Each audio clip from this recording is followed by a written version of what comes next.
friends, Kim from stampingimperfection.com. Thank you for joining me today. I would love it while you're here if you could subscribe to my channel and click that bell so you get notifications every time I upload a new video. I'm here today to make a video for Maker Forte, and I'm super excited to be playing with some new mediums that I've never used before, some new inks, some great stencils and stamps, and some fun tools. So I have a couple of stencils here that I think are essentials for every crafter stash. This is a Slimline cloud stencil, and there is a Slimline grass stencil as well. I think these two stencils are amongst my most used stencils in my stash. I also have this spring rain stencil that I just got. And I quite like that one too, but I think if you don't have a cloud stencil and a grass stencil, you definitely want one. So I'm playing with this sweet Gnome is Home stamp set from Alex Syberia Designs, and I already colored in those sweet boots with the tulips. I'm going to also be using, this is the All Season Sentiments paper pack. These are cut apart sentiments, and there are 24 papers here, and they have basically sentiments for every holiday, every season, and they're double-sided. On one side you get the white paper with the black sentiment, on the other side you get the black paper with the white sentiment. So you just cut them apart and use them like you would the sentiments that you actually make. So I'm going to use those today, and they are foilable, by the way, so if you want to add foil to them, you can. So I'm going to start out. I've been playing a lot this morning with some of the things that I have here. Like, I created this background using the new Kaleidoscope powders. This was using the Pluto color, and you can see I used that raindrop stencil with that Kaleidoscope powder, and I was using their special perfect blend paper. It's like a glossy cardstock, and they have it so you can buy packages cut specifically for Slimlines.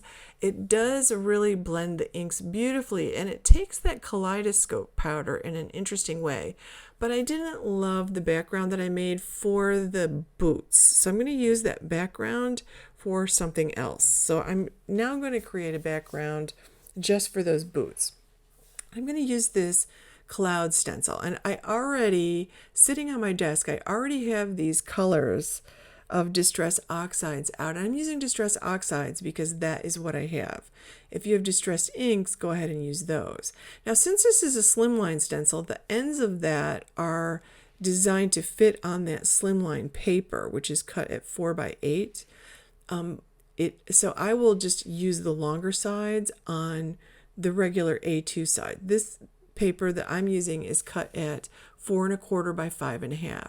So the first color that I put down there with my stencil was shaded lilac, and I went all the way to the edge. But with this pink spun sugar, you can see I didn't go all the way up to the purple. I left some white space in between. I like that look, and you can see that I keep my foams with a piece of Velcro underneath my ink pads so that I can always locate them. And I'm just adding a little bit of this really pretty tumbled glass color. So these have been my go-to colors for the last few weeks. I feel like all the cards I've made so far have been these colors. So now I'm going to add some grass. So I pulled out Mowed Lawn. This is perfection for spring grass. And to clean these stencils, by the way, to remove my Distress Oxides, I just wipe it off with water. And I'm using one of these Maker Forte Turtly Awesome towels, which is, it feels like cardboard when you get it, but as soon as you wet it, it turns into a nice soft cloth. And then it dries out, and it's Turtly Awesome. It means it's eco-friendly. So you can put them in the dishwasher to wash them. You can put them in the washing machine to wash them. I'm going to go ahead now and use this grass stencil. So, and it doesn't matter which way you use it. It won't be upside down either way. And I'm adding the Mowed Lawn ink right to the stencil. Now you should don't do what I did here. I was too lazy to tape down my stencil. Usually I tape them down and I'm more careful. And I did get a smudge of ink because the stencil slipped. So tape your stencil, tape your paper to the back of your stencil. And then this is fixable though. I'm using my Tombow sanded eraser to clean up the mess, and I got this new tool from Maker Forte, which I am calling the sweeper brush because that's what I'm using it for. And it's handy to have that wet towel right next to me to wipe up my workspace so I don't get it on the ink on my fingers and transfer it to my project. So that's pretty nice. So the next thing I want to do is I want to add those raindrops. And since I have the spring rain stencil, I love the way that looks. But in my experimenting this morning, I learned that the Kaleidoscope powder, if I use it right on that ink, it will stick to the ink. So I could literally cover the entire page with that, and that it would stick right to that ink. So I'm going to use this spring rain stencil, and this time I'm going to tape it down. Learned from the error of my ways here. I'm using this mint tape from scrapbook.com. It's not as sticky as purple tape, and it feels like paper, so it's really easy to rip. I pulled out some tumbled glass distress oxide ink, and I'm going to stencil this. It's a slightly darker blue all the way down to the grass line. I'm not going to cover up the grass, so I'm just ink blending that through the stencil and giving it some color. But now I want to add some sheen to those raindrops. I want them to stick out. Now these kaleidoscope powders and the gem embellishments, which you'll see later in the video, come in these pretty little containers. But I have to say, I have trouble opening every container. It doesn't matter. Once I opened it, then I didn't have trouble opening and closing it at all after that. So to apply that, I'm going to use this clear embossing powder. So I have the black ink and the clear embossing ink from Maker Forte, and their inks are called Color Hive, and they are this hexagon shape, which they stack beautifully together. So they really stick nicely together. Excuse me. And I'm going to apply this with a blending tool just like I did my inks, my other inks. I've tried a few different things. If you've watched any of my recent videos, I've been doing this a lot lately with embossing powder. And I have swiped the ink pad through that, but I decided to try the blending foam because those are pretty tiny dots and I want to make sure I really get it in there. And I'm leaving the stencil on. I'm learning from the practicing and playing around that I did this morning. Now they do have a special brush to apply this kaleidoscope powder, but I do not have one of those. So I'm using the smallest round brush from my blending brushes to add it, and you need a tiny bit of powder. A little bit of this powder goes a long way, and I'm just kind of like brushing it on there in a circular fashion, and I am applying the same amount of pressure I did when I applied the ink. So I'm just putting it through all of the holes that I put the clear embossing ink through. And I like this embossing ink. It's a nice embossing pad. They're foam pads. The black ink and the clear ink are both foam pads. So I love foam pads. But they're not as soft as the Catherine Pooler foams. And I'm using that sweeping brush here again to clean up my stencil. And now take a look at this. It's so shiny. Isn't that pretty? It just added such a special touch to that background. I really love that. As I was saying, the foam pads are not as soft as the foam pads on the Catherine Pooler inks. And I love the Catherine Pooler inks. But they, and it was nice that they weren't as soft because I did not make any bit of a mess. Like when I tapped them to my stamp this morning, I didn't get ink all over my Misty. So that was really nice. I really liked that about them. So I used some of their squid cleaning solution just to spritz on there because I had used the embossing ink. And I cleaned it up with my little turtly awesome towel there and dried it off with a microfiber cloth. So I did that with all of them. Notice that they come in these really nice resealable bags. These are really heavy duty bags that zip closed, and I think that's perfect. It's like they came in their own storage container, and I have a little bin I got from scrapbook.com. I like to keep the paper with the stencil so I know what company it came from and what the name of the stencil is.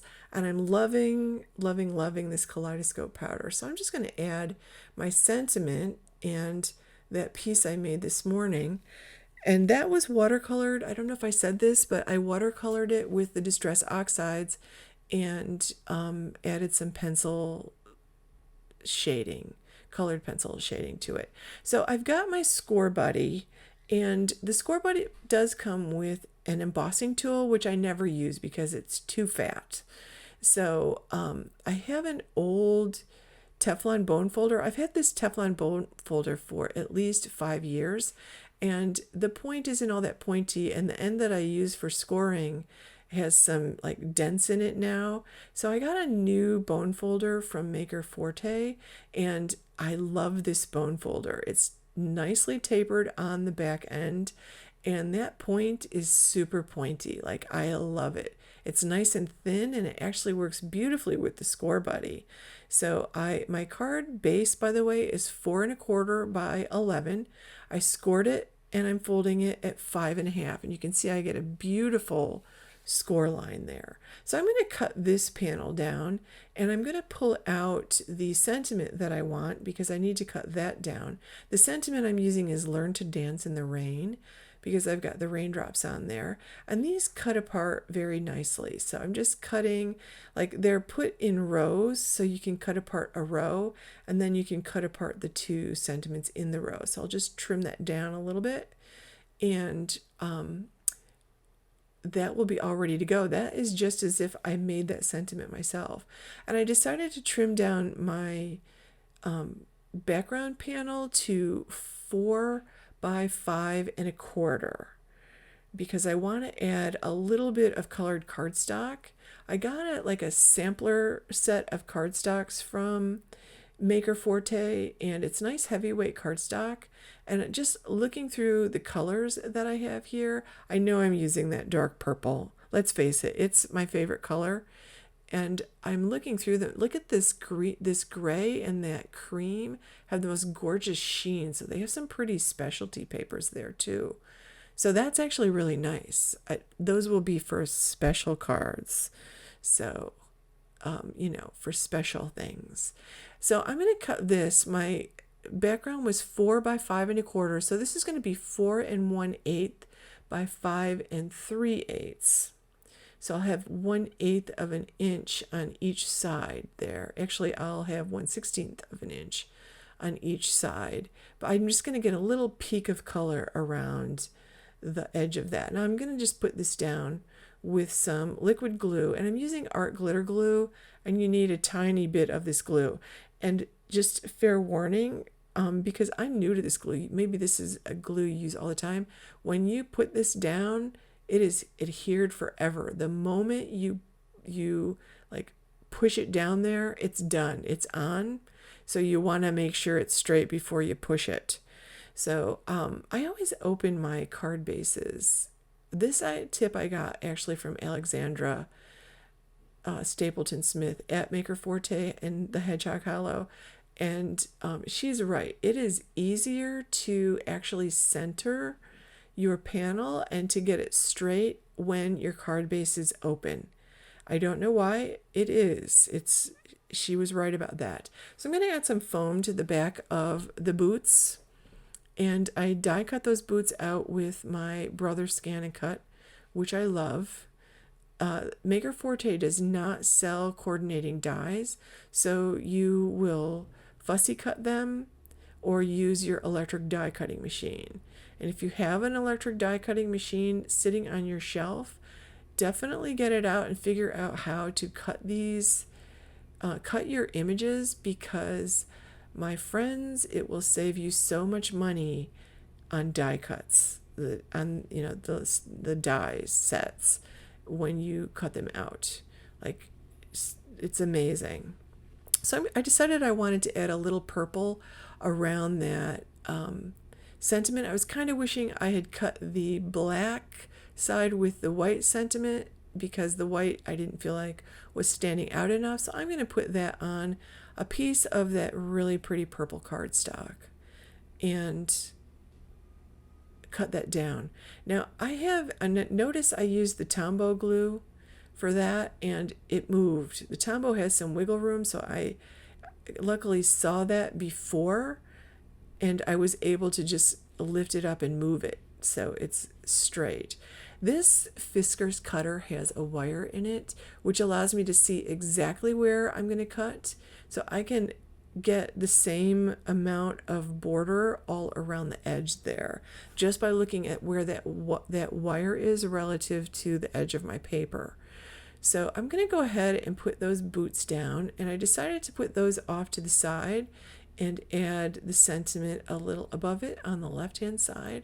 I like the way that looked, so I'm going to go ahead and do that. And do you always fuss with your sentiment like this? Like, I'd love to know. Leave me a comment, let me know if you fuss with your sentiment strips once you get it made, because am I the only one that does that, or do you do that too? Now I have one of these little, I got a set of 3 of these little bins at Michael's the other day.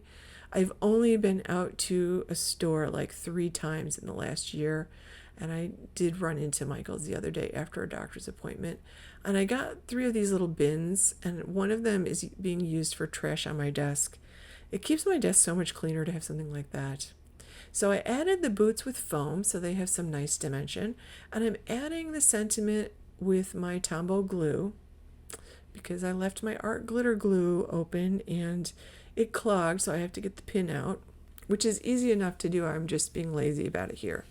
So to finish off this card, I'm pulling out some of these little jewels, these little gems. I think they call them crown gems. And these are especially pretty. They're called the Vegas Strip, and they're super tiny. But look at this fantastic little tweezer. It is designed to pick those up. It's got this little like hook shape on the end. I love the design of this. I can't believe how easy it is to pick up these little tiny gems. And I will link all of these tools and stencils and the stamp set and the sentiment set and everything below here. But I love this this little tool here. And I'm going to use the jewel picker tool that they have, and all of these coordinate together. So their tools all match, which I think is really nice. They're this really pretty iridescent colors. Isn't this pretty? That has a craft pick on one end, and it's got a jewel picker on the other end, and it's my favorite jewel picker, I have to say. I've used these from other companies before, and I really like this one. It actually works really well.